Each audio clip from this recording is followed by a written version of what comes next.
한때 한울그룹 박 회장님이 저를 며느리 삼고 싶어 하셨죠. 저는 그 호의를 정중히 거절하고 가장 힘든 시절을 함께 견뎌낸 가난한 남자와 결혼했습니다. 그런데 결혼 한 달 후 박 회장님이 저를 사무실로 부르시더군요. 아가씨, 당신 남편이 누군지 아시오? 저는 김서연입니다. 한울그룹에서 프로젝트 어시스턴트로 일하고 있죠.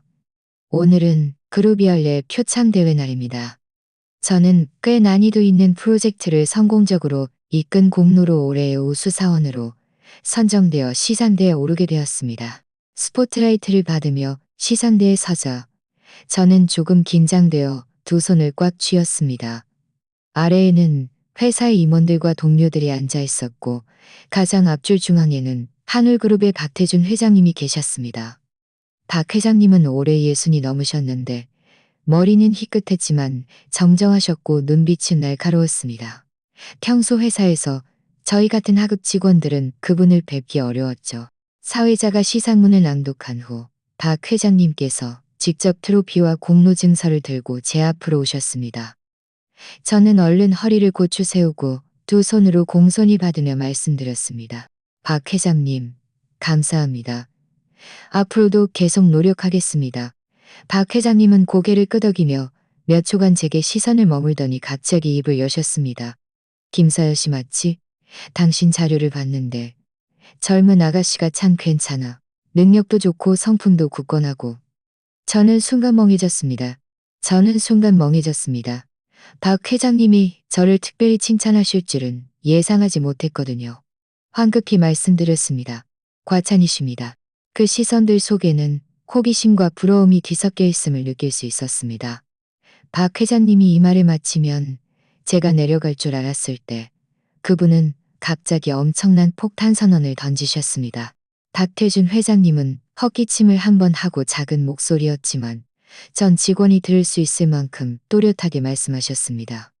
나에게도 당신 또래의 아들이 있네. 인품도 바르고 능력도 괜찮지. 내가 보기엔 이 아가씨가 아주 마음에 들어. 혹시 괜찮다면 내 아들과 만나보는 건 어떤가? 잘 맞아서 나중에 우리 박씨 집안으로 시집 온다면 내가 당신 평생 의식주 걱정 없이 살게 해주고 회사에서도 더 좋은 자리로 앉혀주겠네. 이 말이 나오자마자 회의장은 순식간에 쥐 죽은 듯 조용해졌습니다.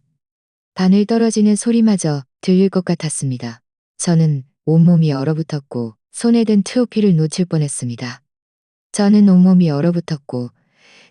트로피를 놓칠 뻔했습니다. 한 번의 신분이라 저는 공개적인 자리에서 저에게 직접 청혼을 하실 줄은. 그것도 평범한 사람의 삶과 작별하고 다시는 돈 때문에 걱정할 필요 없이 직장 생활도 순탄하게 풀리는 것을 의미했죠. 어떤 젊은 여성이라도 마음이 흔들릴 만한 제안이었습니다. 주변에서는 이미 동료들이 부러움 가득한 목소리로 옹성거리기 시작했습니다. 하지만 저는 몇 초 동안 멍했다가 이내 정신을 차렸습니다. 머릿속에는 이민준의 얼굴이 우리가 함께 견뎌냈던 힘들었던 날들이 스쳐 지나갔습니다. 그때 저는 졸업 후 마땅한 일자리를 찾지 못해 쉬며 평짜리 작은 월세방에 살며 밥 한 끼도 아껴 먹어야 했습니다. 그때 민준 씨가 항상 제 곁을 지켜줬습니다.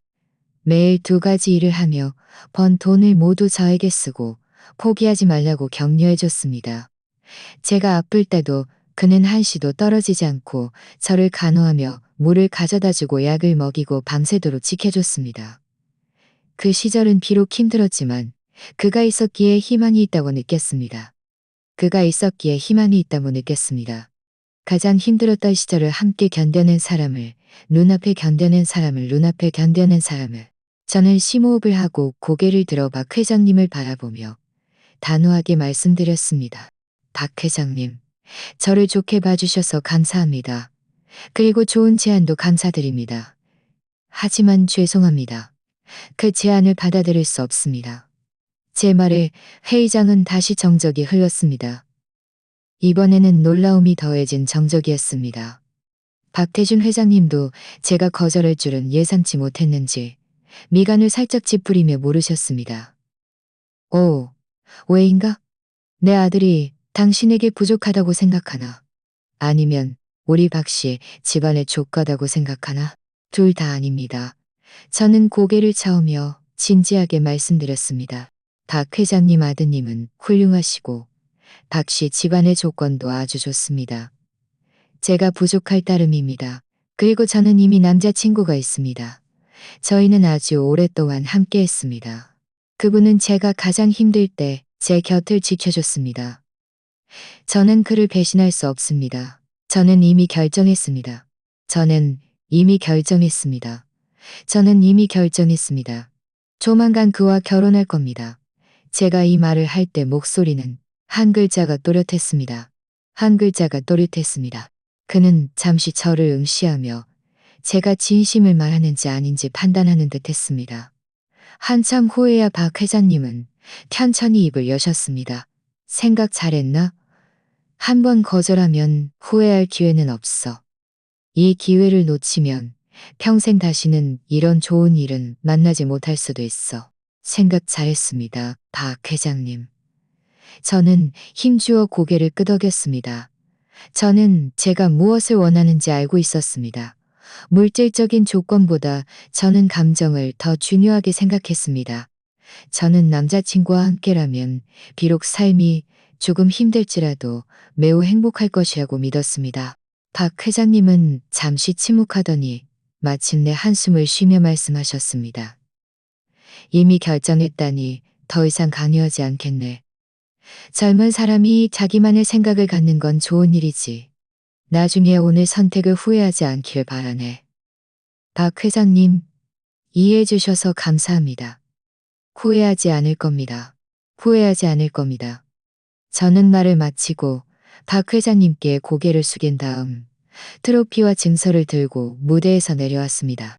무대에서 내려오는 순간 온몸에 힘이 다 빠져나가는 것 같았고 손바닥에는 땀이 가득했습니다. 하지만 동시에 제 마음은 매우 편안했습니다.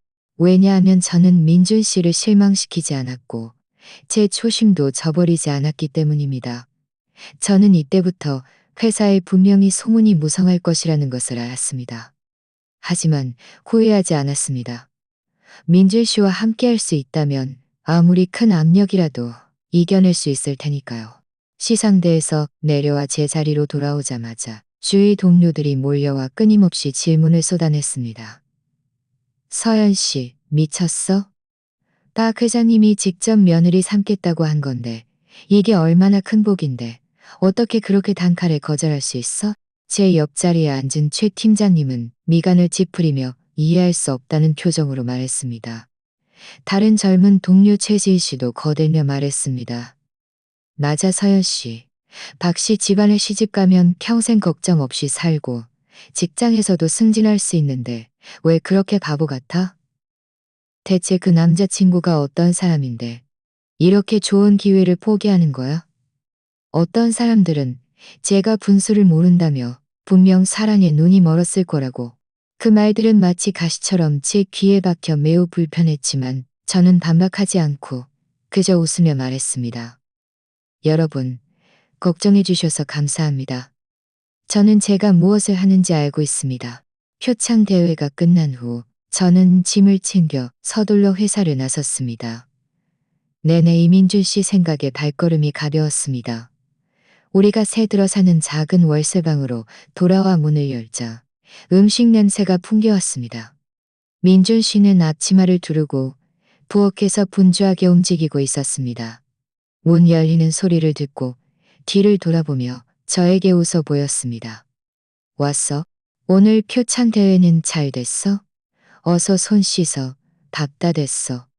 그의 다정한 모습을 보자 제 마음속 모든 서운함과 압박감이 눈 녹듯 사라졌습니다. 저는 그에게 다가가 뒤에서 앉고 그의 등에 얼굴을 기댄 채 나지막이 말했습니다. 민준 씨, 나 오늘 아주 좋은 기회를 거절했어. 민준 씨는 몸을 돌려 제 어깨를 가볍게 두드리며 물었습니다. 왜? 무슨 일이 있었어? 저는 오늘 표창 대회에서 박 회장님이 저에게 직접 청혼한 일을 박 회장님이 제시한 파격적인 조건들과 동료들의 쑥덕거림까지 모두 그에게 말해 주었습니다. 말을 마친 후 저는 고개를 들어 그를 바라보며 진지하게 말했습니다. 민준 씨, 나 그분 거절했어. 왜냐하면 나는 민준 씨와 함께하고 싶을 뿐이니까. 민준 씨는 제 말을 듣고 눈이 감동으로 가득했습니다. 그는 제 손을 잡고 목소리가 약간 잠긴 채 말했습니다. 서연아, 내가 너를 힘들게 했구나. 나를 믿어줘서 고마워. 나를 포기하지 않아줘서 고마워. 바보, 우리는 남자친구, 여자친구잖아. 민주 씨는 잠시 멍해졌다가 이내 힘주어 고개를 끄덕였습니다. 눈가가 붉어졌습니다. 그래, 서연아. 우리 결혼하자. 지금은 돈이 많지 않아서 성대한 결혼식을 해줄 순 없지만 약속할게.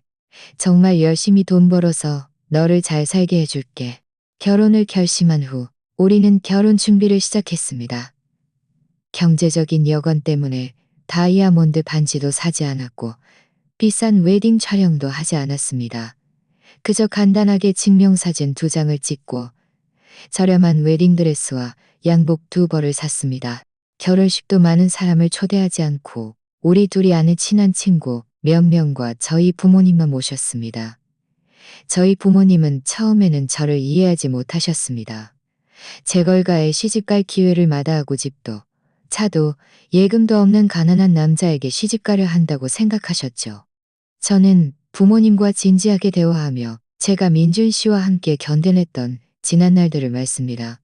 민준 씨는 평생을 함께하기를 말씀드렸습니다.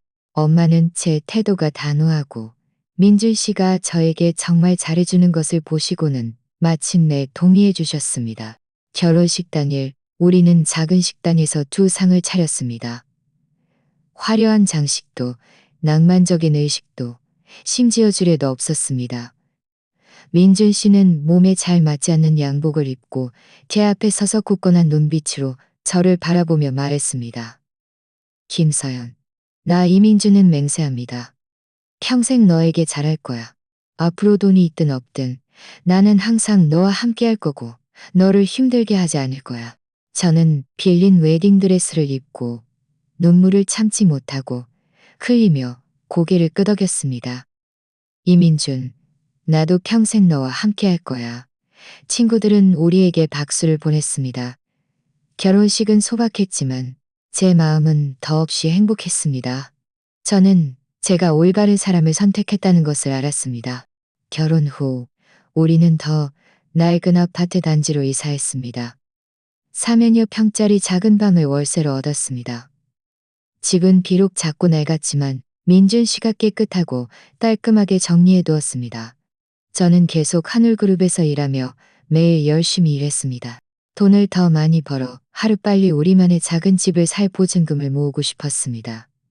민준 씨는 적당한 일자리를 찾고 있다며 당분간은 집에 있으면서 집안일을 돌보고 저의 빨래와 식사를 책임졌습니다.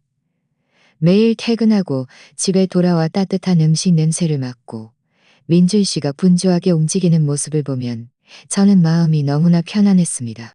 하지만 회사에 돌아온 후에도 소문은 멈추지 않고 오히려 더욱 심해졌다는 것은 예상치 못했습니다. 어떤 사람들은 제가 남자친구의 아이를 임신해서 어쩔 수 없이 박 회장님을 거절했다고 말했습니다. 또 어떤 사람들은 제 남자친구가 사실은 게으르고 하는 일 없는 백수라서 제가 조만간 그 때문에 힘들게 될 것이라고 말했습니다. 그 말들이 제 귀에 들려올 때마다 저는 화가 났지만 그런 일들 때문에 기분을 망치고 싶지 않았습니다. 민준 씨와의 관계에 영향을 주고 싶지도 않았습니다. 저는 우리 둘만 좋으면 다른 사람들이 무슨 말을 하든 상관없다고 스스로에게 말했습니다. 결혼 후의 삶은 소박하고 빠듯했습니다. 한울그룹에서 받는 제 월급이 적지는 않았지만 월세, 공과금, 기본적인 생활비를 제외하면 매달 저축할 수 있는 돈은 거의 없었습니다. 돈을 더 모으기 위해 저는 아껴 먹고 아껴 썼습니다. 예전에 좋아하던 밀크티나 즐겨 먹던 간식들은 최대한 줄였고 옷도 세일하는 기본 아이템만 골랐습니다. 민준 씨는 여전히 마땅한 일자리를 찾지 못했고 매일 집에서 장을 보고 요리하고 청소했습니다. 매일 아침 일찍 일어나 제 아침 식사를 준비해 주었고 제가 아무리 늦게 퇴근해도 따뜻한 음식을 볼 수 있었습니다. 어떤 때는 제가 밤늦게까지 야근하면 그는 저녁에 추울까봐 외투를 들고 회사까지 마중을 나오기도 했습니다. 한 번은 제가 새벽 1시까지 야근을 하고 회사 문을 나섰는데 민준 씨가 가로등 아래에서 저를 기다리고 있는 것을 보았습니다. 그날은 날씨가 좀 추웠는데 그는 얇은 외투를 입고 계속 손을 비비며 몸을 녹이고 있었습니다. 제가 나오자마자 그는 곧장 달려와 손에 들고 있던 외투를 들고 있던 외투를 들고 있던 냈다. 왜 이렇게 늦게 나와? 어서 입어. 감기 걸리지 않게. 그의 추위로 붉어진 얼굴과 손을 보자 제 마음은 따뜻하면서도 애틋했습니다. 저는 말했습니다. 왜 두꺼운 옷 안 입었어? 이렇게 추운데 얼마나 기다렸어? 민준 씨는 웃으며 말했습니다. 얼마 안 기다렸어. 1시간 정도? 너무 두껍게 입으면 움직이기 불편하잖아. 괜찮아. 안 추워. 집으로 돌아가는 길에 저는 그의 어깨에 기대어 나지막이 말했습니다. 민준 씨, 혹시 임시직이라도 먼저 해보는 건 어때? 마땅한 일자리 기다리지 말고 일단 돈이라도 벌어서 생활비에 보태는 게 좋잖아. 민준 씨는 제 손을 잡으며 말했습니다. 서연아, 네가 힘든 건 알지만 그런 임시직은 발전 가능성이 없어. 나는 장기적으로 할 수 있는 좋은 일을 찾고 싶어. 그래야 나중에 너에게 더 좋은 삶을 줄 수 있잖아. 조금만 더 기다려줘. 몇 군데 알아보고 있는 곳이 있어. 곧 결정될 거야. 그는 그저 아무 일이나 하고 싶지 않았을 뿐입니다. 하지만 주위 동료들이 승승장구하는 것을 보고 우리의 빠듯한 삶을 다시 보면 제 마음은 가끔 흔들리곤 했습니다. 제가 그때 했던 선택이 과연 옳았는지 의문이 들었습니다. 회사 내의 소문은 멈추지 않고 오히려 어떤 사람들은 저를 고의적으로 괴롭히기 시작했습니다. 그 사람은 우리 부서의 최지은 팀장님이었습니다. 그는 저보다 2년 먼저 입사했고 평소에도 파벌을 만들고 다른 사람이 잘 되는 것을 못 보는 성격이었습니다. 예전에는 제가 박 회장님의 청혼을 거절하기 전에는 저에게 자주 친한 척했지만 이제는 사사건건 저에게 반대했습니다. 한 번은 우리 부서가 함께 프로젝트를 진행하는데 최 팀장님이 가장 어려운 부분을 저에게 맡기고는 아주 짧은 시간을 주었습니다. 저는 밤샘 야근까지 하며 겨우 마감 기한에 맞췄는데 그는 부서 회의에서 제가 만든 기획안에 문제가 있다고 트집을 잡으며 비아냥거렸습니다. 혹시 마음을 일에 쏟지 않고 그런 비현실적인 사람 타령만 하니까 이렇게밖에 못하는 거 아니야? 저는 그가 제가 재벌가 시집을 거절하고 가난한 남자에게 시집간 것을 비꼬는 것임을 알았습니다. 마음속으로 너무 화가 났지만 눈물이 글썽이는 것을 꼭 참고 흘리지 않았습니다. 저는 여기서 그와 다투는 것이 소용없고 저만 더 난처해질 뿐이라는 것을 알았습니다. 회의가 끝난 후 저는 혼자 계단에서 한참을 울었습니다. 분명 열심히 일했는데 이런 괴롭힘과 조롱을 당해야 하다니. 저는 휴대폰을 꺼내 민준 씨에게 전화해서 마음속의 억울함을 털어놓으려 했지만 그가 걱정할까봐 결국 전화를 끊었습니다. 저녁에 집에 돌아오자 민준 씨는 제가 평소와 다르다는 것을 알아채고 걱정스럽게 물었습니다. 서연아, 무슨 일 있어? 혹시 회사에서 힘들었어?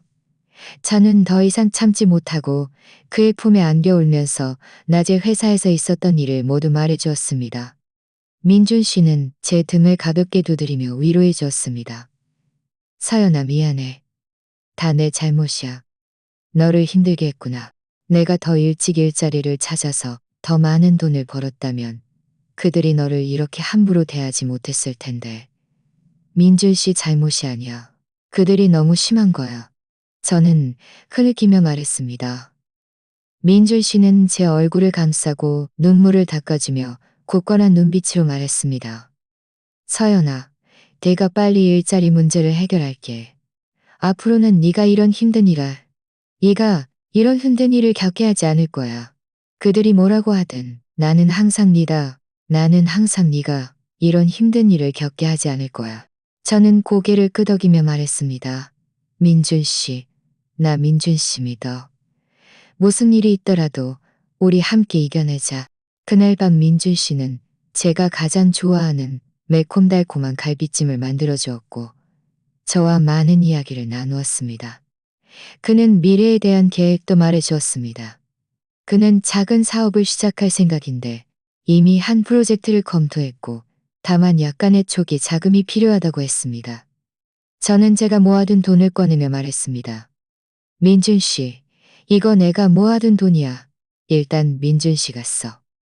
민준 씨가 뭘 하든 나는 다 지지했어. 민준 씨는 돈을 받아들고 눈가가 다시 붉어졌습니다. 서연아 고마워. 걱정 마. 내가 잘 해낼 거야. 너를 실망시키지 않을게. 저는 우리가 지금은 힘들게 살고 있지만 우리 둘이 함께 노력하면 언젠가는 우리가 원하는 삶을 살 수 있을 것이라고 믿었습니다.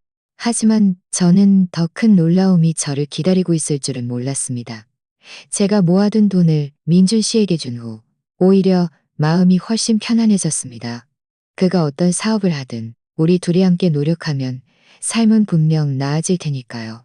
하지만 최 팀장님이 회사에서 저를 괴롭히는 것은 제가 찾는다고 해서 멈추지 않고 오히려 더욱 심해졌습니다. 그날 아침 제가 회사에 도착하자마자 최 팀장님이 저를 자기 자리로 불렀습니다. 그는 손에 서류와 뭉치를 들고 탁자에 쿵소리 나게 내려놓으며 얼굴을 징그린 채 말했습니다. 김서연 씨, 김서연 씨가 만든 이 보고서 좀 봐. 온통 오리투성이잖아. 대체 일을 제대로 하는 거야? 안 하는 거야? 제 마음이 철렁했습니다. 이 보고서는 제가 어제 3번이나 확인해서 문제가 없음을 확인하고 제출한 것이었습니다. 저는 보고서를 집어들고 자세히 살펴보니 몇 군데 눈에 띄는 수정 흔적이 있었습니다. 제가 원래 만든 버전이 아니었습니다. 저는 미간을 찌푸리며 말했습니다. 최 팀장님, 이건 제가 제출한 보고서가 아닙니다. 제 보고서에는 이런 오류가 없었습니다. 네 것이 아니면 내 것이어도 된단 말이야. 최 팀장님은 목소리를 높여 주위 동료들이 모두 들을 수 있게 말했습니다. 김서연 씨가 업무 실수를 해놓고 변명까지 하려드네. 내가 보기엔 김서연 씨는 덱스 남편 때문에 일에 신경 쓸 겨를이 없는 거야. 이렇게 간단한 보고서조차 제대로 못 만들다니. 주위 동료들은 모두 이상한 시선을 보냈습니다. 어떤 사람들은 쑥덕거렸고 어떤 사람들은 고소해했습니다. 저는 얼굴이 빨개져서 화를 꾹 누르고 말했습니다. 최 팀장님, 저는 변명하는 게 아닙니다. 이 보고서는 분명 누가 수정했습니다. 제가 다시 만들어서 원본 데이터와 대조해 볼 수 있습니다. 다시 만들어? 회사가 네 집 안방인 줄 알아. 네 마음대로 할 수 있게? 최 팀장님은 비웃으며 말했습니다. 프로젝트 진행에 차질이 생기면 네가 책임질 수 있어? 내가 보기엔 너는 고의적으로 부서 전체의 진행을 늦추려는 거야. 제가 그와 말다툼을 하려던 순간 사무실 문에서 갑자기 엄숙한 목소리가 들려왔습니다. 김서연 씨, 고개를 들어보니 대표이사 비서실의 정비서였습니다. 평소에는 우리 부서에 거의 오지 않던 그가 오늘 부서에 거의 오지 않던 그가 오늘 갑자기 나타나 심각한 표정을 짓자 제 마음속에는 불길한 예감이 스쳤습니다. 주위 동료들도 모두 조용해지며 무슨 일이라도 있으신가요? 정비서는 최 팀장님을 무시하고 바로 저에게 시선을 고정하며 말했습니다. 김서연 씨, 박 회장님께서 지금 당장 최상층 대표이사 집무실로 오라고 하십니다. 박 회장님이 저를 찾으신다고요? 저는 그 자리에 얼어붙었고 마음속의 불안감은 더욱 강해졌습니다. 지난번 표창대회에서 제가 박 회장님의 청원을 거절한 이후로 그분을 다시 본 적이 없었습니다. 이제 그분이 갑자기 저를 찾으시다니. 아니면 방금 최 팀장님이 말한 보고서 문제 때문에 알게 되신 건가? 최 팀장님도 옆에서 멍해졌다가 이내 그의 눈에 고소해하는 빛이 스쳤습니다. 작은 소리로 중얼거렸습니다. 분명 업무 실수 때문에 박 회장님께 알려진 거야. 혼날 준비나 해. 정비서는 최 팀장님을 힐끗 쳐다보고는 아무 말 없이 저에게 재촉했습니다. 김서연 씨, 빨리요. 박 회장님께서 기다리고 계십니다.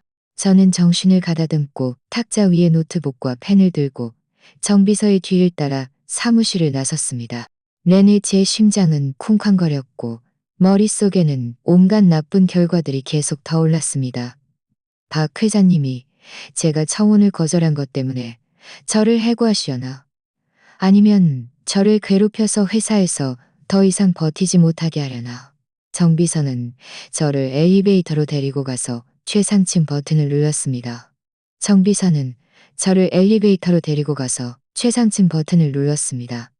박 회장님께서 말씀하시지 않으셨습니다. 저는 참기사님께 숨쉬기조차 힘들었습니다. 그저 저에게 빨리 김서연 씨를 데려오라고 하셨습니다. 들어가시면 박 회장님께 잘 말씀드리면 됩니다. 엘리베이터는 곧 최상층에 도착했습니다. 최상층 전체가 대표이사 집무실이었는데 호화롭고 웅장하게 꾸며져 있었습니다. 정비서는 저를 두꺼운 나무문 앞으로 데려가 문을 가볍게 두드리며 말했습니다. 박 회장님, 김서연 씨 왔습니다. 문 안에서 박 회장님의 차분한 목소리가 들려왔습니다. 들어오라고 해.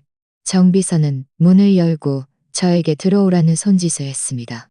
저는 심호흡을 하고 손에 든 노트북을 꽉 쥔 채 한 걸음 들어갔습니다. 사무실은 매우 넓었고 중앙에는 거대한 붉은 원목 책상이 놓여 있었습니다. 박 회장님은 책상 뒤에 앉아 손에 서류를 들고 진지하게 보고 계셨습니다. 그분 앞에는 검은 양복을 입고 선글라스를 낀 보디가드처럼 보이는 사람이 서 있었습니다. 저는 책상 앞으로 걸어가 공손히 말했습니다. 박 회장님, 저를 찾으셨다고요. 박 회장님은 고개를 들어 손에 들고 있던 서류를 내려놓고 제게 시선을 내려놓고 제게 시선이 들고 있던 서류를 내려놓고 제게 시선을 들고 있던 서류를 내려놓고 놀라움, 혹독함, 그리고 제가 이해할 수 없는 미묘한 감정이 뒤섞여 있었습니다. 그는 제가 예상했던 것처럼 화를 내지 않고 오히려 저에게 앉으라고 손짓하며 말했습니다. 김서연 씨, 앉게. 저는 잠시 멍해졌다가 조심스럽게 그의 맞은편 의자에 앉았습니다. 마음은 더욱 불안해졌습니다. 그가 평온할수록 저는 더 불안했습니다. 박 회장님은 잠시 침묵하다가 갑자기 입을 열어 물었습니다. 아가씨, 결혼한 지 얼마나 됐나? 그분이 이 질문을 하실 줄은 예상치 못해 잠시 멍해졌다가 황급히 대답했습니다. 회장님, 결혼한 지 한 달 됐습니다.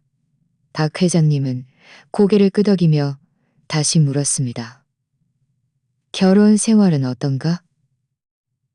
남편은 당신에게 잘해주나? 연달아 이어지는 그의 질문에 저는 더욱 갈피를 잡을 수 없었습니다. 저는 잠시 망설이다가 말했습니다. 네, 괜찮습니다.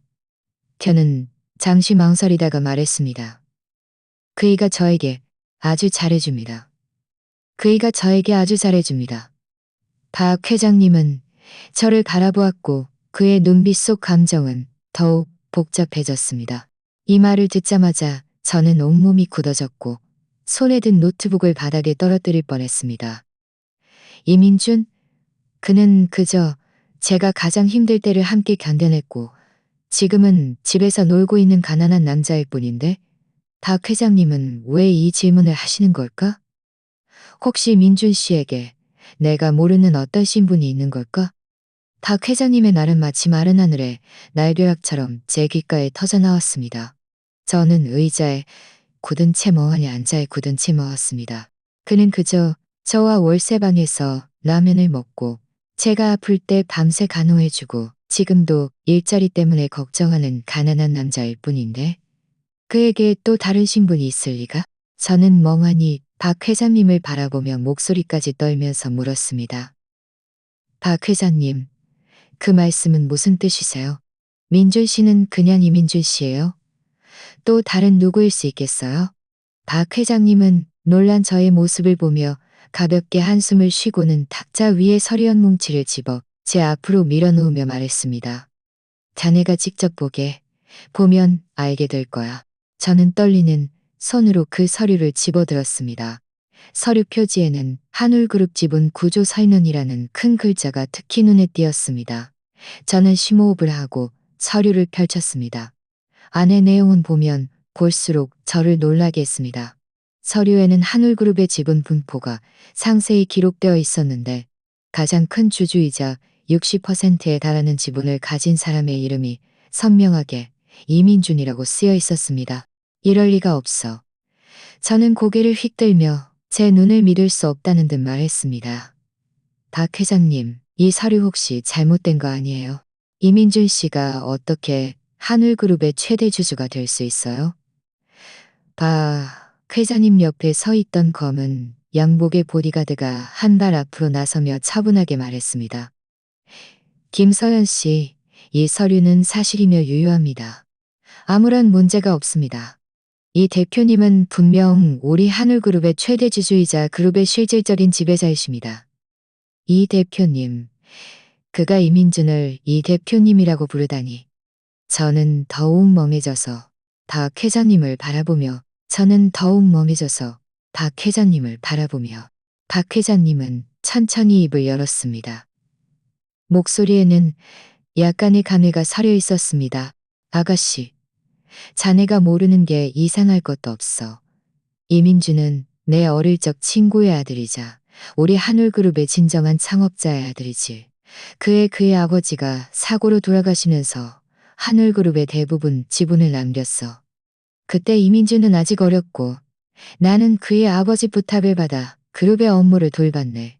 사실 이 회장 자리는 대리였을 뿐이지. 저는 입을 떡 벌리고 들었습니다. 박 회장님이 대리 회장이었고 박 회장님은 계속해서 말했습니다. 나중에 이민준이 자랐을 때 그룹의 일부 원로 주주들이 그가 어리다는 것을 보고 권력을 빼앗으려 했네. 이민준은 상황을 안정시키고 주변 사람들의 진면목을 파악하기 위해 일부러 신분을 숨기고 평범한 가난한 사람인 척했어. 그는 돈이나 신분을 보지 않고 오직 자신에게 진심으로 잘해주는 사람을 찾아서 함께 살고 싶어 했지. 그가 매일 집에 머물렀던 것도 아무것도 하지 않은 것이 아니라 몰래 그룹의 상황을 관찰하고 권력을 빼앗으려던 원로 주주들에게 반격하고 있었던 것입니다. 그리고 저는 알지도 못한 채 그의 선택을 받은 사람이 되었습니다. 우리가 함께했던 모든 순간들을, 그가 저와 함께 견뎌냈던 힘들었던 날들을, 그가 저의 빨래와 식사를 책임지고 밤늦게 저를 마중 나왔던 모습들을 생각하니 저는 참지 못하고 눈물을 흘렸습니다. 그 모든 다정함과 배려가 거짓이 아니었습니다. 그는 정말 진심으로 저를 대했던 것입니다. 박 회장님은 저를 보며 말했습니다.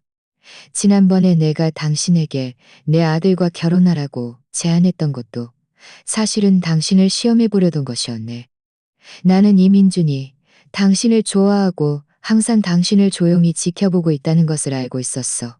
나는 당신이 탐욕스럽고 허영심 많은 사람이 아닌지 보고 싶었네. 결과적으로 당신은 나를 실망시키지 않았어. 당신은 나를 거절하고 이민준을 선택했지. 그럼 오늘 저를 부르신 건 이 모든 것을 알려주시려는 건가요? 저는 눈물을 닦으며 물었습니다. 맞기도 하고 아니기도 하네. 박 회장님이 말했습니다. 이제 그룹 내 원로 주주들은 이민준이 모두 정리했고 그도 이제 정식으로 그룹에 복귀해야 할 때가 되었네. 내가 당신을 부른 것은 첫째, 진실을 알려주기 위함이고, 둘째, 이민준의 진짜 신분을 안 후에도, 둘째, 이민준의 안 후에도 그와 함께하고 싶은지 묻기 위함이네. 저는 생각할 틈도 없이 단호하게 말했습니다. 네, 그러고 싶습니다. 박 회장님. 제가 좋아하는 사람은 이민준이라는 사람이지 그의 신분이나 돈이 아닙니다. 그가 가난한 남자든 그룹의 회장이든 저는 그와 함께하고 싶습니다. 저의 대답을 듣자 박태준 회장님의 얼굴에는 급족한 미소가 떠올랐습니다. 그래, 아가씨. 역시 나를 실망시키지 않았군. 이민준이 당신이 당신 같은 좋은 며느리를 얻은 것은 그의 복이야. 그는 잠시 멈췄다가 다시 말해보기야. 그리고 회사 일은 더 이상 하고 싶지 않다면 나에게 직접 말하게. 내가 편한 자리로 옮겨주거나 잠시 쉬고 싶다면 그렇게 해도 좋아. 박 회장님, 감사합니다. 하지만 괜찮습니다. 저는 고개를 저으며 말했습니다. 저는 원래 자리에서 계속 일하고 싶습니다. 제 능력으로 저 자신을 증명하고 싶고 이민준 씨의 신분 때문에 특별 대우를 받고 싶지 않습니다. 대단하군. 기계가 있어. 박 회장님은 칭찬하며 고개를 끄덕였습니다. 자네가 그렇게 생각한다면 강요하지 않겠네. 회사에서 무슨 어려움이 생기면 언제든지 나나 이민준에게 직접 찾아오게. 박 회장님, 감사합니다. 저는 자리에서 일어나 말했습니다. 그럼 저는 다시 일하러 가보겠습니다. 그래, 가게. 박 회장님은 손을 흔들었습니다. 저는 대표이사 집무실을 나서며 만감이 교차했습니다. 충격, 감동, 그리고 민준 씨에 대한 약간의 서운함이었습니다. 그가 저에게 너무 오랫동안 비밀을 숨겼다는 서운함이었죠. 하지만 더 큰 것은 이해심이었습니다. 그가 저를 잃을까봐 두려워 진실을 말하지 못했다는 것을 알았기 때문입니다. 부서 사무실로 돌아오자 동료들은 모두 호기심 어린 눈으로 저를 바라보았습니다. 최 팀장님은 더욱 참지 못하고 다가와 비아냥거렸습니다. 김서연 씨, 어때? 박 회장님께 엄청 혼났지. 내가 그랬잖아. 분명 업무 실수 때문에 회장님께 꾸중 들었을 거라고. 내가 충고하는데 그냥 빨리 사직하는 게 어때? 그냥 빨리 사직하는 게 어때? 여기서 더 이상 망신당하지 말고. 저는 최 팀장님을 바라보며 이전의 화는 사라지고 오히려 이제 저는 그의 괴롭힘과 조롱에 더 이상 신경 쓰지 않았습니다. 민준 씨가 정식으로 그룹에 복귀하면 그는 자신이 얼마나 어리석었는지 알게 될 테니까요. 저는 자리에 앉아 일할 마음이 전혀 없었습니다. 머릿속에는 온통 민준 씨의 모습뿐이었습니다. 박 회장님이 했던 말들, 그리고 서류에 적힌 이민준이라는 두 글자가 계속해서 제 머릿속을 맴돌았습니다. 저는 컴퓨터 화면을 멍하니 바라보고 키보드 위에서 손가락을 아무렇게나 두드리며 제가 뭘 치고 있는지도 몰랐습니다. 겨우 퇴근 시간이 되자 저는 거의 회사 문을 뛰쳐나가는 첫 번째 사람이었습니다. 평소에는 버스를 타고 집에 갔지만 오늘은 곧장 택시를 잡아 타고 기사님께 민준 씨와 제가 사는 아파트로 빨리 가달라고 재촉했습니다. 차는 곳 아파트 입구에 도착했습니다. 저는 문을 지불하고 집으로 달려갔습니다. 현관문을 왜 이렇게 일찍 왔어? 오늘을 열자 민준 씨는 앞치마를 들고 부엌에서 요리를 하고 있었습니다. 그의 다정한 미소, 그리고 몸에 두른 낡고 바른 앞치마를 보자 제 코끝이 시큰해지며 다시 눈물이 흘러내렸습니다. 이 남자, 분명 수조 원대 자산가인 그룹 회장이면서도 저와 함께 사면여 평짜리 작은 월세방에서 아껴 먹고 아껴 쓰는 삶을 살고 있었습니다. 게다가 매일 저희 빨래와 식사를 책임지고 있었습니다. 민준 씨는 제가 오는 것을 보고 깜짝 놀라 곧장 손에 든 국자를 내려놓고 제게로 달려와 걱정스럽게 물었습니다. 서연아, 왜 그래? 혹시 회사에서 또 힘들었어? 아니면 누가 너를 괴롭혔어? 그는 묻는 동시에 손을 뻗어 제 눈물을 닦아주려 했습니다. 하지만 저는 한 발 뒤로 물러서서 그의 손을 피했습니다. 저는 그를 바라보며 약간 서운하고 화난 목소리로 물었습니다. 민준 씨, 혹시 나에게 뭔가 숨기고 있는 거 있어? 민준 씨의 동작이 멈췄고 그의 눈에는 잠시 당황스러움이 스쳤다가 이내 평온을 되찾았습니다. 그는 고개를 숙이며 나지막이 말했습니다. 서연아, 너 다 알았구나. 그의 이런 모습을 보자 저는 박 회장님이 했던 말이 모두 사실임을 알았습니다. 저는 코를 훌쩍이며 말했습니다. 다 알았어. 박 회장님이 오늘 나를 찾았어. 그분이 모든 것을 말해줬어. 민준 씨는 한울그룹의 실질적인 지배자이고 진정한 이 대표님인 거지? 맞지? 민준 씨는 고개를 들어 저를 바라보았습니다. 그의 눈에는 죄책감이 가득했습니다. 서연아, 미안해. 너에게 일부러 숨기려던 건 아니었어. 나는 그저 네가 진실을 알면 나를 떠날까봐 두려웠어. 내가 너를 잃을까봐 두려웠어. 내가 너를 잃을까봐 두려웠어. 혹시 내가 민준 씨와 함께하는 것이 민준 씨 돈을 노리는 거라고 생각했어? 아니야, 아니야. 민준 씨는 황급히 고개를 저으며 손을 뻗어 제 손을 잡고 간절하게 말했습니다. 서연아, 그런 뜻이 아니었어. 나는 네가 그런 사람이 아니라는 걸 알아. 그래서 더 너를 잃을까가 두려웠던 거야. 네가 내가 너를 속였다고 생각할까봐, 내가 너에게 가졌던 감정들이 모두 거짓이라고 생각할까봐 두려웠어. 그는 제 손을 꽉 잡고 목소리가 약간 떨리는 채로 말했습니다. 서연아, 너에게 가졌던 내 감정들은 모두 진심이었어. 너와 라면을 먹던 날들, 네가 아플 때 밤새 간호했던 밤들, 너를 퇴근시키고 돌아오던 길, 매 순간순간이 진심이었어. 나는 신분을 숨기고 싶었을 뿐이야. 나의 신분이나 돈을 보지 않고 오직 나에게 진심으로 잘해주는 사람을 찾고 싶었어. 너를 만난 후에야 네가 바로 내가 찾던 그 사람이라는 것을 알았어. 그럼 왜 진작 말해주지 않았어? 저는 그를 바라보며 여전히 눈물을 멈추지 못하고 흘렸어. 오늘 박 회장님이 나에게 민준 씨 신분을 안 후에도 민준 씨와 함께하고 싶은지 물었을 때 나는 생각할 틈도 없이 그러고 싶다고 말했어. 이민준, 내가 좋아하는 건 민준 씨라는 사람이야.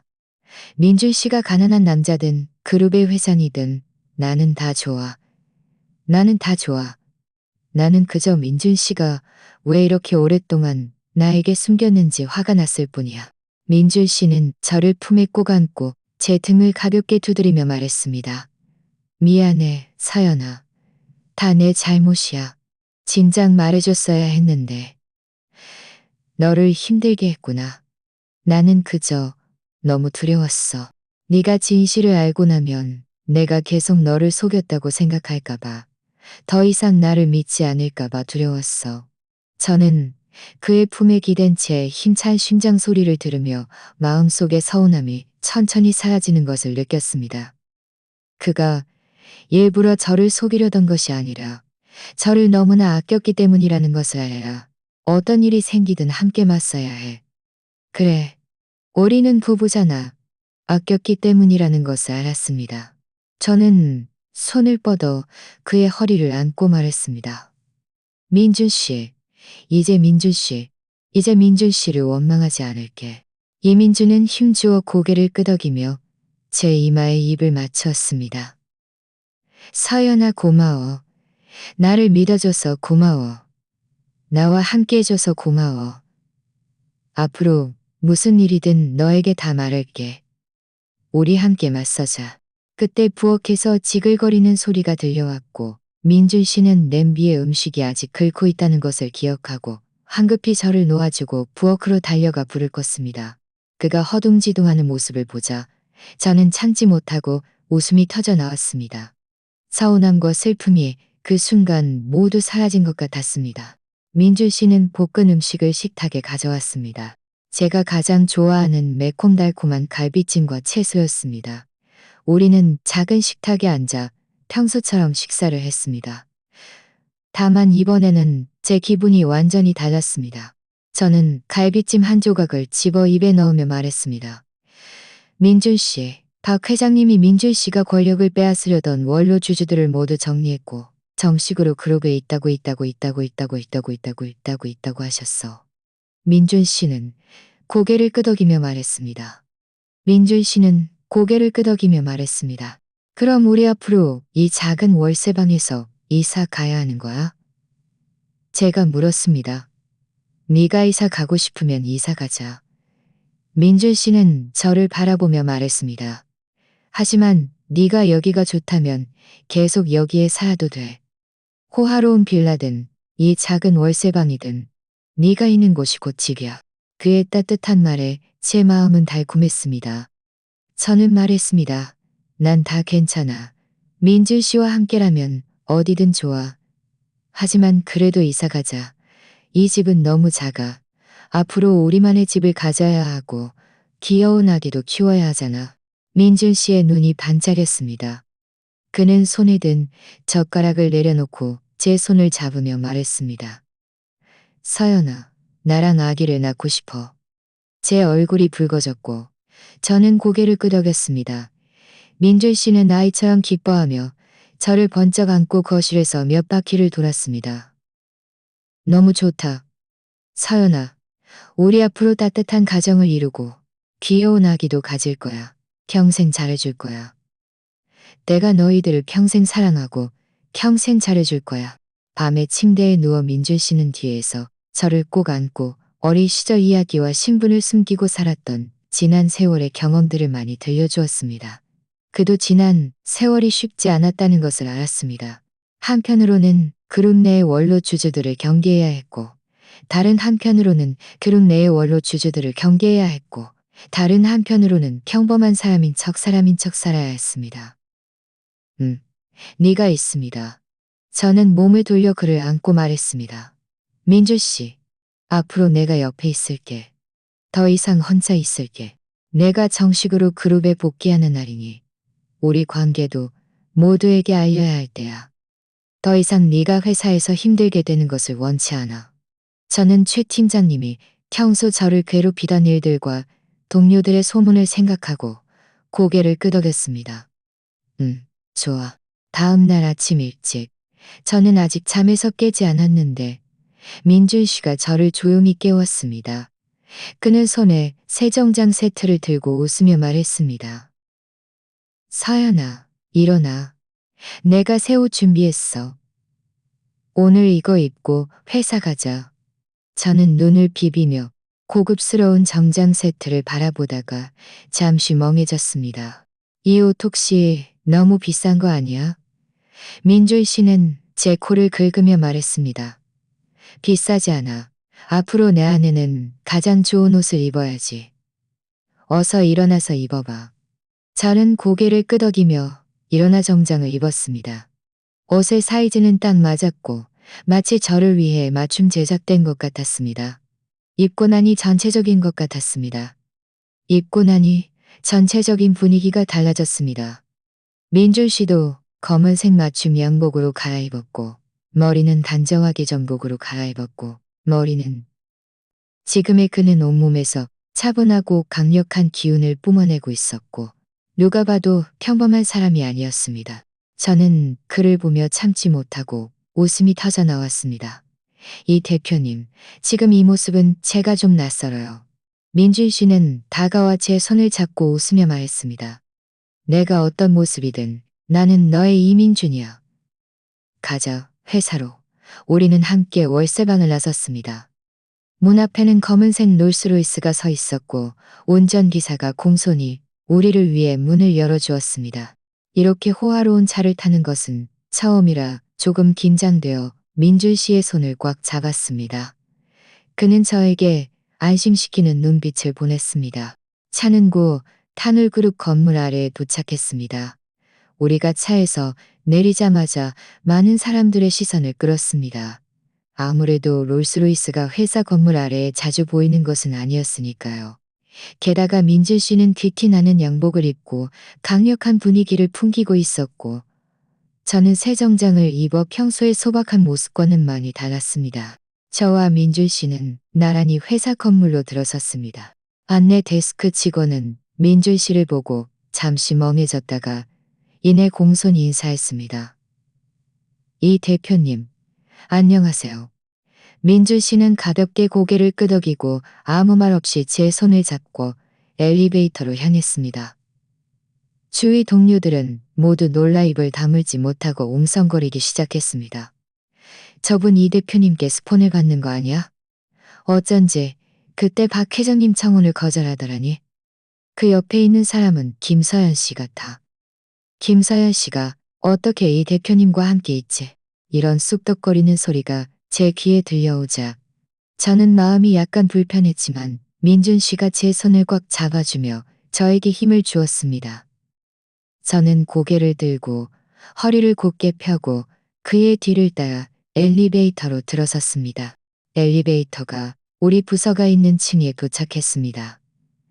우리가 나가자마자 최 팀장님이 복도에서 몇몇 동료들과 잡담을 하고 있는 것을 보았습니다.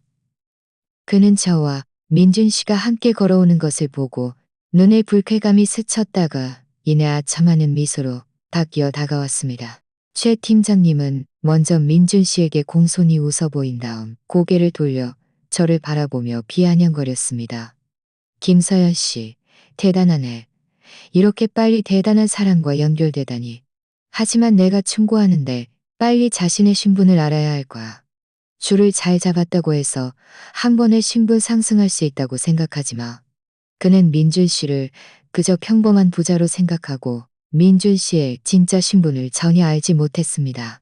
제가 입을 열기도 전에 민준 씨는 최 팀장님을 차갑게 쳐다보며 낮은 목소리로 말했습니다. 당신은 누군데 여기서 함부로 말하는 거지? 민준 씨의 분위기가 너무 강력해서 최 팀장님은 그의 시선에 온몸을 떨었습니다. 더듬거리며 말했습니다. 저는 여기 직원 최재은입니다. 저는 여기 직원 최재은입니다. 이 선생님, 제가 일부러 그런 건 아니고요. 그저 김서연 씨에게 주제넘은 생각을 하지 말라고 충고했을 뿐입니다. 내 아내 이민준의 아내가 뭘 하든 당신이 여기서 이래라 저래라 할 필요 없어. 아내? 최 팀장님은 깜짝 놀라 눈을 크게 뜨고 제 귀를 믿을 수 없다는 듯 말했습니다. 이 선생님, 농담하시는 거죠? 김서연 씨, 그분은 백수한테 시집 갔잖아요. 주위 동료들도 모두 충격받은 표정으로 웅성거리기 시작했습니다. 바로 그때 박 회장님이 몇몇 회사 고위 임원들과 함께 걸어왔습니다. 민준 씨를 보자마자 황급히 다가가 공손히 말했습니다. 이 대표님, 오셨습니까? 모든 사람이 멍해졌고 최 팀장님은 얼굴이 창백해져서 다리가 풀려 쓰러질 뻔했습니다. 민준 씨는 고개를 끄덕이며 박 회장님에게 말했습니다. 박 회장님, 고생하셨습니다. 오늘 제가 온 것은 정식으로 그룹에 복귀하기 위함입니다. 동시에 모두에게 제 아내 김서연을 소개하고 싶습니다. 박 회장님은 웃으며 말했습니다. 좋습니다. 여러분, 제가 여러분께 소개해드리겠습니다. 이 이민준 대표님은 바로 우리 한울그룹의 실질적인 지뢰자이자 그룹의 진정한 회장님입니다. 이제 이 대표님께서 돌아오셨으니 그룹의 모든 업무를 정식으로 인계받으실 겁니다. 박 회장님의 말은 마치 폭탄처럼 사람들 사이에 터져 나왔습니다. 모든 사람이 놀라 입을 다물지 못했고 이민준을 바라보는 눈빛에는 경외감과 두려움이 가득했습니다. 최 팀장님은 더욱 몸을 떨며 바닥에 주저앉아 끊임없이 중얼거렸습니다. 이럴 리가 없어. 이 대표님, 죄송합니다. 제가 일부러 그런 건 아닙니다. 민준 씨는 최 팀장님을 차갑게 쳐다보며 말했습니다. 최근에 내 아내를 계속 괴롭히고 뒤에서 헛소문을 퍼뜨려 명예를 훼손했다는 소식을 들었어. 최 팀장님은 황급히 고개를 저으며 울면서 말했습니다. 이 대표님, 제가 잘못했습니다. 다시는 감히 그러지 않겠습니다. 제발 용서해 주세요. 용서해달라고? 이민주는 비웃음에 옆에 있는 비서에게 말했습니다. 인사팀의 통보에서 최지일 씨를 즉시 해고해. 그리고 회사 내의 모든 업무 기록을 조사해서 규정 위반이 있는지 확인해봐. 있다면 즉시 사법기관에 넘겨 처리해. 네, 이 대표님. 비서는 공손히 대답했습니다. 최 팀장님은 이 말을 듣고 완전히 무너져 울음을 터뜨렸습니다. 이 대표님, 안 돼요. 저에게 가족이 있어요. 제발 한 번만 더 기회를 주세요. 민준 씨는 그녀를 전혀 신경 쓰지 않고 제 손을 잡고 주의 동료들에게 말했습니다. 전에 많은 사람들이 내 아내를 뒤에서 쑥덕거리고 백수에게 나려웠을 때 낫고 백수에게 씹 같다고 비웃었다는 것입니다. 내가 가장 좋은 여해줬습니다. 내 아내, 이민준의 아내는 이 세상이다. 이민준의 아내는 이 세상이다. 내 아내, 이민준의 아내는 이다. 앞으로 누가 감히 그녀를 괴롭히거나 뒤에서 험담을 한다면 최지은 씨가 바로 당신들의 본보기입니다. 동료들은 모두 겁에 질려 아무 말도 못하고 고개를 숙였습니다. 감히 숨소리조차 내지 못했습니다. 전에 저를 비웃었던 사람들은 얼굴이 시뻘개져서 부끄러움을 감추지 못했습니다. 이민주는 다시 박 회장님을 보며 말했습니다. 박 회장님, 제 아내 김서연은 회사에서 성실하고 책임감이 강하며 능력이 뛰어납니다. 전에 저 때문에 많은 어려움을 겪었습니다. 저는 그녀를 프로젝트 총괄 디렉터로 승진시키고 회사의 핵심 프로젝트를 맡길 것을 결정했습니다. 박 회장님은 고개를 끄덕이며 말했습니다. 좋습니다. 제가 즉시 조치하겠습니다. 저는 잠시 멍해져서 민준 씨를 돌아보며 말했습니다. 민준 씨, 나. 이민주는 제 말을 끊고 웃으며 말했습니다. 서연아, 이건 네가 마땅히 받아야 할 거야. 네 능력은 이 직위에 충분히 어울려. 앞으로 내가 다 할 거야. 주위 동료들은 제가 프로젝트 총괄 디렉터로 승진한다는 말을 듣고 모두 부러움 가득한 눈빛을 보냈습니다. 전에 저에게 냉담했던 동료들도 모두 다가와 웃으며 저에게 인사했습니다. 태도가 180도 바뀌었습니다. 저는 눈앞에 이 모든 것을 보며 만감이 교차했습니다. 한때 저는 눈앞에 이 모든 것을 보며 만감이 교차했습니다. 한때 저는 재벌과 청혼을 거절하고 이민준과 결혼과 괴롭힘을 당했습니다. 그런데 이제 민준과 괴롭힘을 당했습니다. 서연아, 앞으로는 아무도 너를 함부로 대하지 못할 거야. 저는 고개를 끄덕였고 눈가가 촉촉해졌습니다. 이민준이 공개적으로 신분을 밝히고 저를 지지한 일은 고 탄울그룹 전체에 퍼졌습니다. 전에 저를 비웃고 냉담하게 대했던 동료들은 이제 저를 만나면 모두 깍듯이 대하며 숨소리조차 내지 못했습니다. 많은 사람들이 저에게 사과하러 오기도 했습니다. 자신들이 전에 눈이 멀어 사람을 알아보지 못했다고 말하며 제가 아량이 넓으니 자신들을 용서해 주기를 바란다고 했습니다. 어차피 앞으로도 회사에서 일해야 하니 관계를 너무 경색시킬 필요는 없었으니까요. 하지만 저는 그들에게 분명히 말했습니다. 이전의 일은 묻지 않겠지만 앞으로는 일에서 실력으로 말해야 한다고.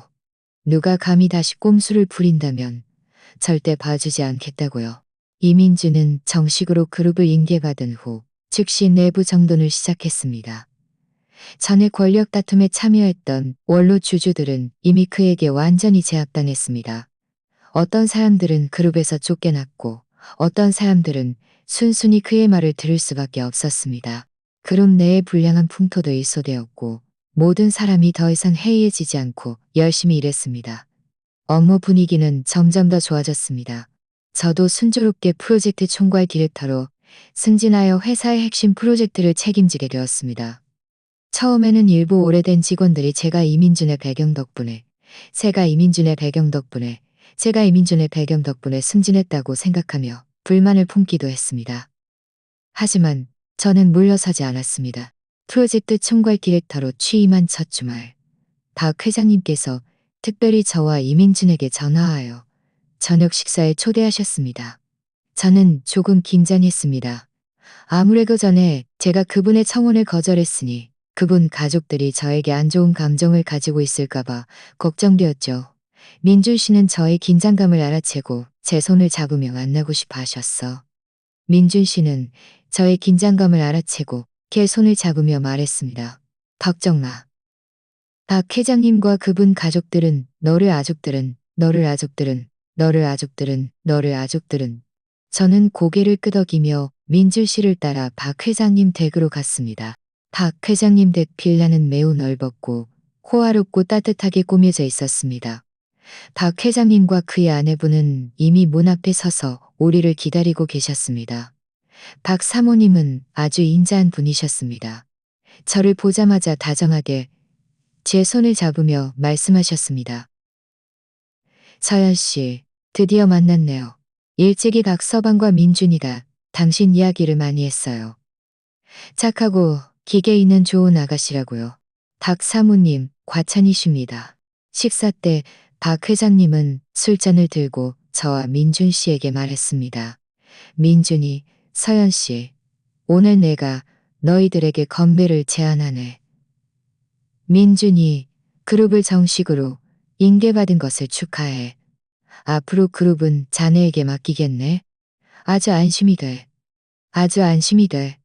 서연 씨, 전에 내가 내 아들과 결혼하라고 제안했던 것은 내가 경솔했네.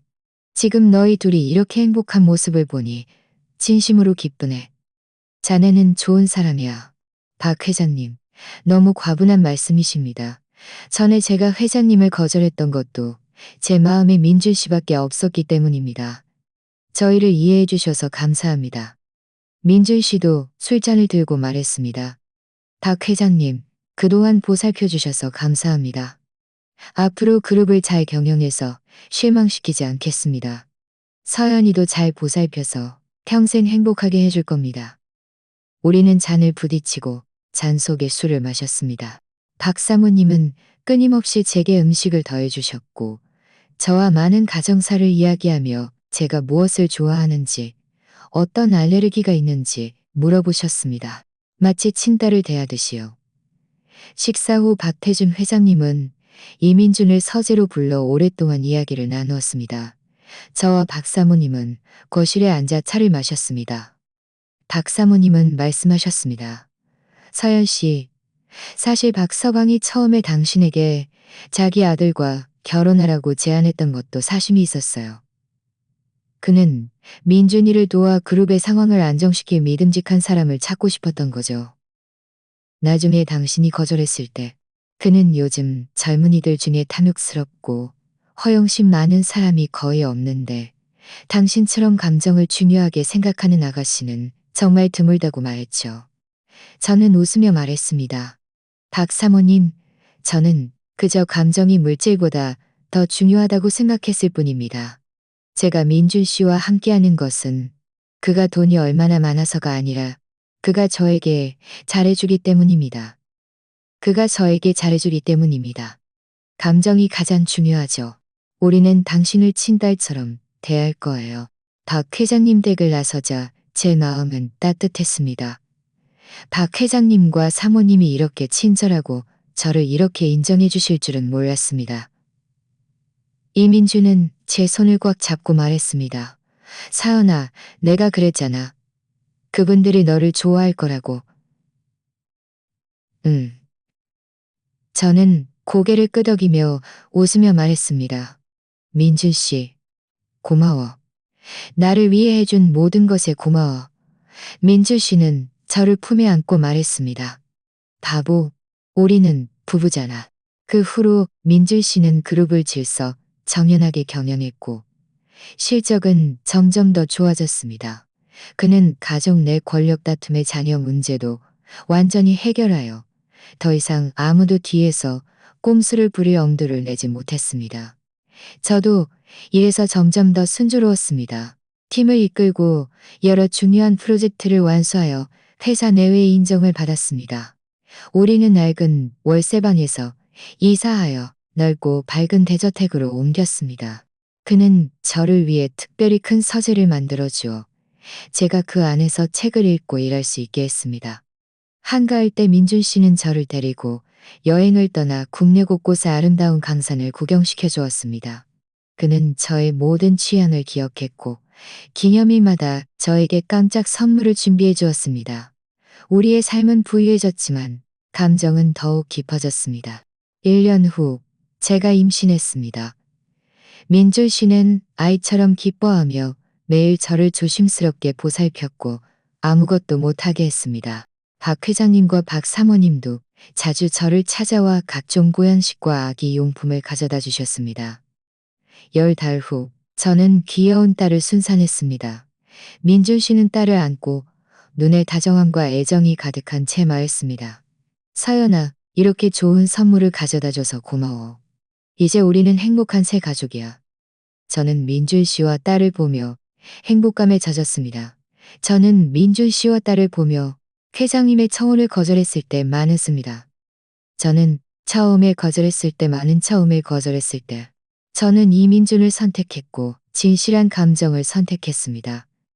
그리고 이 감정은 저에게 가장 큰 행복을 안겨주었습니다. 나중에 어떤 사람이 저에게 다시 한번 기회가 주어진다면 여전히 재벌가를 거절하고 민준 씨를 선택할 것이냐고 물었습니다. 저는 망설이지 않고 대답했습니다. 네. 왜냐하면 진정한 행복은 우일절로 쌓아 올리는 것이 아니라 두 사람이 서로를 지지하고 서로를 소중히 여기며 함께 만들어가는 것이라는 것을 알기 때문입니다. 저와 민준 씨의 이야기는 회사 내에서 전설이 되었습니다. 많은 사람들이 제가 이민준 같은 좋은 남자를 만나 행운하라고 말하지만 저는 이 행운이 제가 스스로 선택한 결과라는 것을 알고 있습니다.